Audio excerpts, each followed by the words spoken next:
Sekali peristiwa Yesus berbicara kepada para imam kepala dan tua-tua bangsa Yahudi dengan memakai perumpamaan, katanya, "Hal kerajaan surga seumpama seorang raja yang mengadakan perjamuan kawin untuk anaknya. Ia menyuruh hamba-hambanya memanggil orang-orang yang telah diundang ke perjamuan kawin itu. Tetapi orang-orang tidak mau datang. Raja itu menyuruh lagi hamba-hamba lain dengan pesan, 'Katakanlah kepada orang-orang yang diundang itu, sesungguhnya hidangan telah kusediakan, lembu-lembu jantan dan ternak piaraanku telah disembelih. Semuanya telah tersedia. Datanglah ke perjamuan kawin ini.' Tetapi orang-orang yang diundang itu tidak mengindahkannya.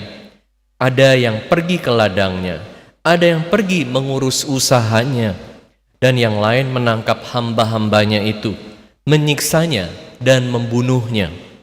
Maka murkalah raja itu lalu menyuruh pasukannya ke sana untuk membinasakan pembunuh-pembunuh itu dan membakar kota mereka. Sesudah itu ia berkata kepada hamba-hambanya, 'Perjamuan kawin telah tersedia, tetapi orang-orang yang diundang tadi tidak layak untuk itu. Sebab itu pergilah ke persimpangan-persimpangan jalan dan undanglah setiap orang yang kamu jumpai di sana ke dalam perjamuan kawin itu.' Lalu pergilah hamba-hamba itu dan mereka mengumpulkan semua orang yang dijumpainya di jalan-jalan, orang-orang jahat dan orang-orang baik, sehingga penuhlah ruangan perjamuan kawin itu dengan tamu." Demikianlah sabda Tuhan. Terpujilah Kristus. Tetapi orang-orang yang diundang itu tidak mengindahkannya. Ada yang pergi ke ladangnya, ada yang pergi mengurus usahanya. Saudara-saudari sekalian terkasih dalam Kristus, pagi hari ini saya mau mengajak Anda untuk merenungkan mengenai tema pekerjaan sebagai berhala. Pekerjaan harusnya menjadi berkat, tetapi bisa menjadi berhala. Pertama, saya mau mengajak Anda melihat hidup untuk bekerja. Kedua, pekerjaan yang membawa kematian. Ketiga, pekerjaan yang membawa hidup yang kekal.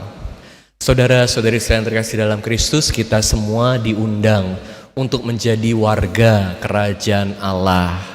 Dalam Injil hari ini kita mendengar bagaimana kerajaan Allah ini seperti pesta kawin yang diadakan oleh seorang raja untuk anaknya, di mana berbagai hal indah, berbagai hal baik sudah tersedia.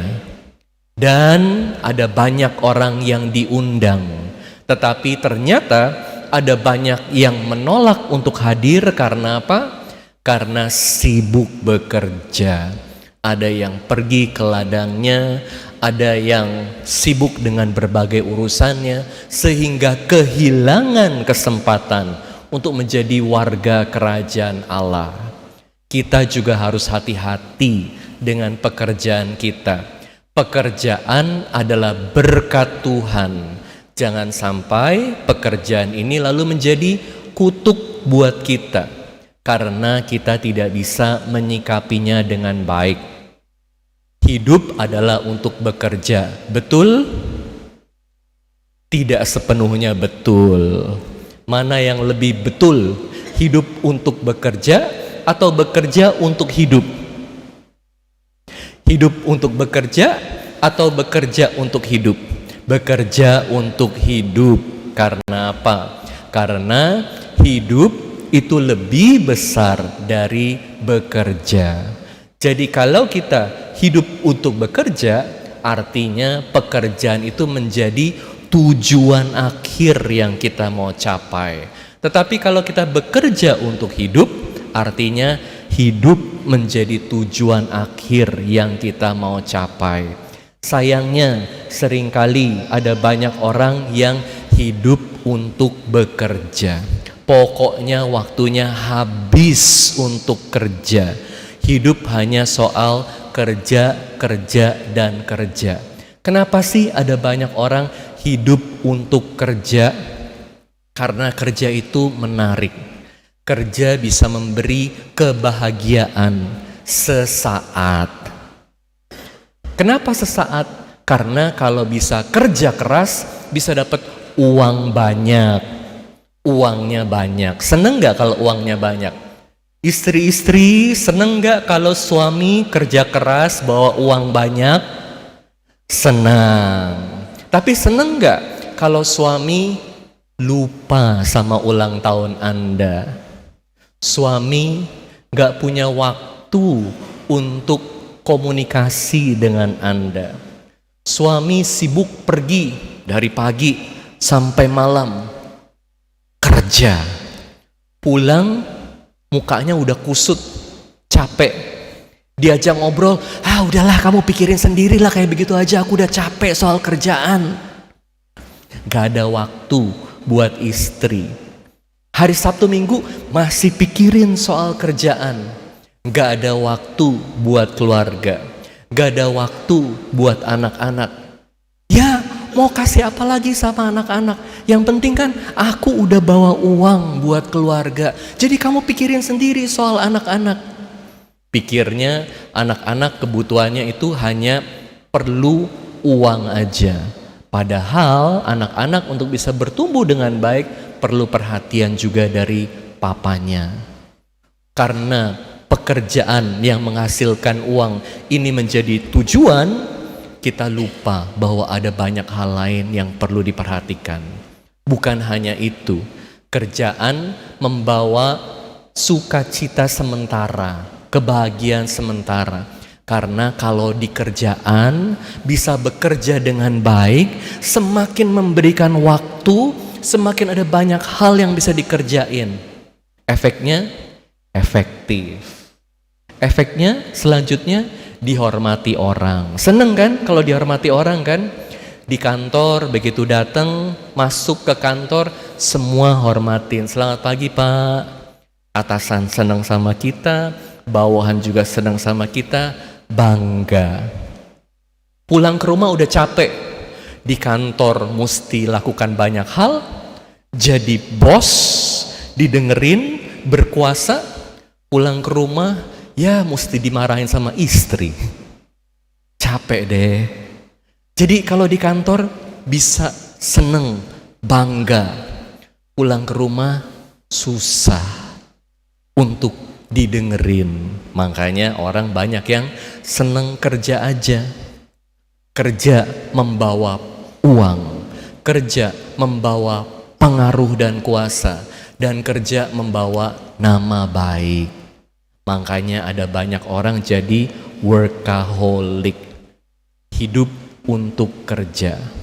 Tetapi kita harus hati-hati, karena kalau kita tidak melihat, memikirkan dengan baik pekerjaan yang kita lakukan, bisa-bisa pekerjaan ini merusak kita.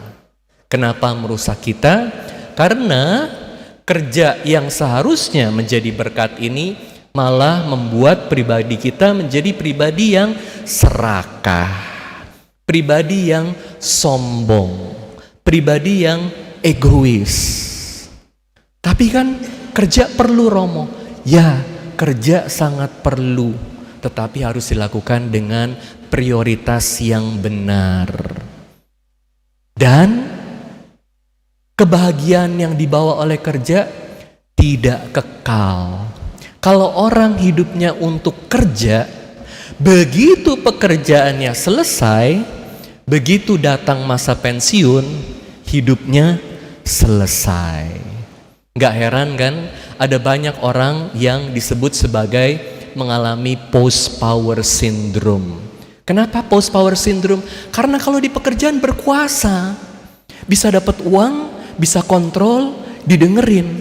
Tapi begitu selesai pekerjaannya, uang di tangan istri, yang atur hidup istri yang mesti diikutin.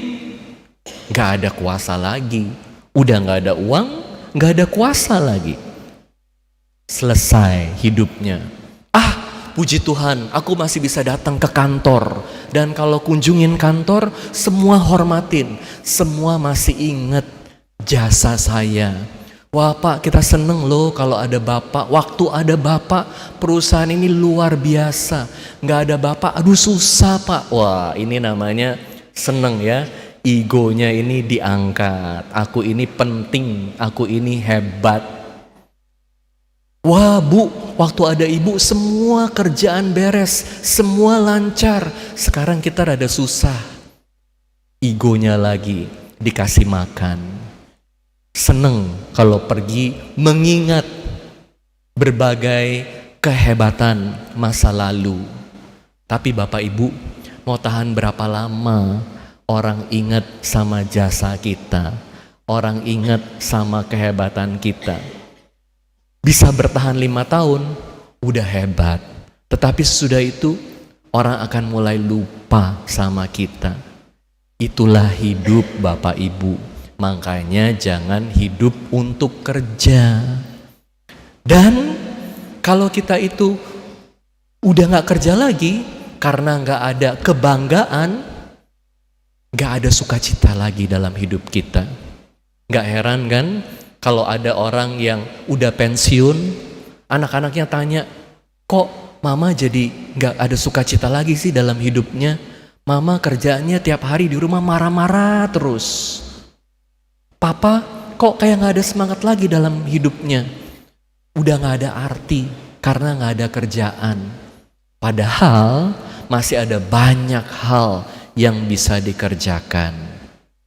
Maka kita harus selalu ingat supaya bekerja sesuai dengan rencana Tuhan. Yang kita harus cari dulu adalah kerajaan Allah. Carilah dahulu kerajaan Allah, maka segala sesuatunya akan ditambahkan kepadamu. Bekerja itu penting, tetapi prioritas nomor 1 dalam hidup selalu adalah mengikuti kehendak Tuhan, menjalankan perintah Tuhan, membangun kerajaan Allah. Dan kerajaan Allah itu apa? Kerajaan Allah adalah kerajaan kasih. Kerajaan kasih. Kalau dalam Injil hari ini kita mendengar bahwa kerajaan Allah itu seperti pesta perkawinan, di mana kita diajak untuk merayakan dan bersukacita, itu karena Tuhan pertama-tama sangat mengasihi kita. Tuhan memampukan kita. Tuhan memberi kita kesempatan untuk bekerja. Jangan disia-siakan. Selalu ingat kasih Tuhan dan cari kasih Tuhan itu. Tapi kalau kita hanya mencari diri kita sendiri aja dalam pekerjaan, gimana kita bisa menjalankan kehendak Tuhan? Beberapa hari yang lalu saya terima satu video dari romo-romo yang sudah lanjut usia. Mungkin usianya 70, 80, 90 tahun. Banyak yang udah hanya duduk di kursi roda. Mukanya kelihatan udah tua sekali. Tetapi mereka sama-sama memuji Tuhan, nyanyi lagu, mencintai dan melayani. Kalau waktu masih muda kan, romo-romo kan bisa khotbah, bisa melakukan banyak hal, masih kuat badannya. Tapi udah tua, otaknya juga mulai makin kurang, jalan susah, lutut udah sakit, seringkali gak bisa tidur. Kalau waktu masih muda gak bisa tidur itu mikirin kerjaan, mikirin pelayanan, gimana supaya bisa lebih baik. Kalau udah tambah ada umur, gak bisa tidur karena pinggangnya sakit, kepalanya sakit, macem-macem sakitnya. Tapi puji Tuhan, karena terbiasa dari masih muda bisa melayani dan mencintai, jadi walaupun sudah tidak bisa bekerja maksimal, hidupnya masih punya arti. Saat saya menyiapkan khotbah ini, ada satu figur besar yang saya ingat, namanya Blaise Pascal. Pernah dengar gak Blaise Pascal? Pernah dengar kan? Gak pernah dengar. Mungkin kalau gak pernah dengar ini artinya waktu masih SD kurang dengerin gurunya ya. Kita semua ini belajar tentang Blaise Pascal waktu masih SD. Karena dia adalah ahli matematika. Jadi ada yang namanya segitiga Pascal. Blaise Pascal waktu dia masih muda, itu dia jenius, luar biasa pinter. Dia juga menciptakan kalkulator mekanik. Dia dapat penghargaan, dihargai di mana-mana.